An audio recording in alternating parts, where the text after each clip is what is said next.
How come we can't create a vaccine against cancer cells and just immunize and get rid of it that way? There are vaccines that people use in experiments to treat cancer, and those are extremely specific, in which people take that particular patient's tumor, they usually grow it with blood cells, white blood cells from that patient in order to stimulate that person's immune system to their particular tumor and help their immune system to attack the particular tumor. As the tumors are so different and express different proteins on them, there's no way of immunizing somebody against all the potential tumors that exist. The immune system is very important in preventing cancer because we know that if you have 1 or 2 abnormal cells, often the immune system can take care of them. But to recreate our immune system, which is extraordinarily complex, is impossible. There's a new vaccine called Gardasil, and it's not to treat a cancer, but it's to prevent a cause of a cancer. Is that true? Yes. And the way it works is? The way it works is by preventing patients from getting infected with a virus that has been associated with causing cancer. HPV, right. And by preventing the HPV infection, the viral infection, which can help cause cancer, you can prevent the cancer. The immunization is not directly against cancer, it's against the virus.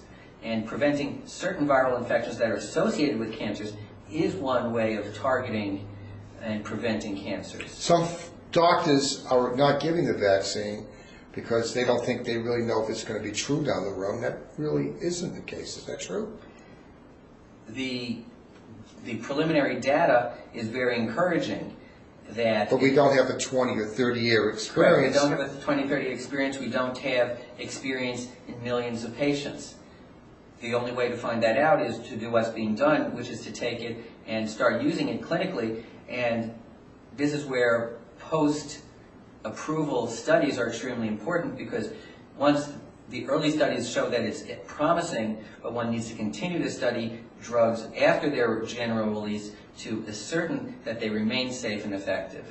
And since it's boy and girl together sexually to transmit it, but we're only treating the girl, how come we're not treating the boy? We're more concerned about HPV in women because the boys don't... They don't get it unless they have a partner, generally. Right. But the incentive is greater in the women because the boys don't get the cancer. That's true. But right now they're talk that maybe eventually you might even treat the boys. That might be. And the other issue is, I guess, one of economics, in that it's an extremely expensive vaccine. About $360 to give the surgery. And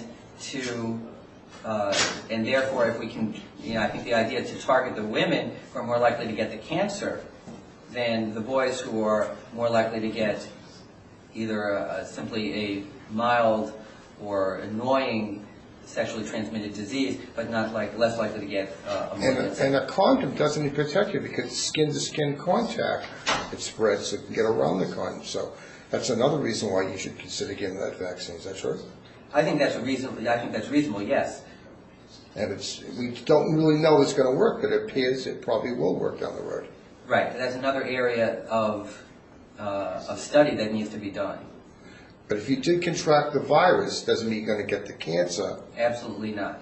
Only a certain percentage of patients who have the viral infection develop the cancer. But it seems some saying that up to 90% of women after the age of, say, 25, 26 will have been exposed to this virus. Is that true? I don't know the statistics off the top of my head, but I know it's a very high percentage, yes. Okay, thank you very much.